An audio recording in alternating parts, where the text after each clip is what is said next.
কিরে ঘটা, এবার ঠিক আছে তো? হ্যাঁ রে, একেবারে কাঠি আছে। তাহলে চল, মন্ত্রী মশাই আসার আগেই পান্তুয়াটা খেয়ে ফেলি।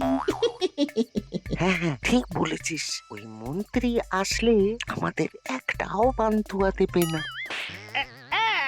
অতি চালাকের গলায় দড়ি। ছাড় ছাড়, পান্তুয়ার হাড়িগুলো ছাড়, এগুলো আমার। ইয়ে মানে মন্ত্রী মশাই। আরে ওই তো মন্ত্রী। দাঁড়ান মহারাজ, আগেই যাবেন না। কিন্তু কেন? তাহলে তো জানতেই পারবেন না যে আসলে শস্যের মধ্যেই ভূত রয়েছে। হ্যাঁ, সর্ষের মধ্যে ভূত। যা হচ্ছে চুপচাপ দেখতে থাকুন। এত কষ্ট করে, এত পরিকল্পনা করে, কামান হাতিয়ে মহারাজকে ভূতের ভয় দেখিয়ে সবটা আদায় করলাম। এই সব কিছু আমার প্রাপ্য। সর সর সর।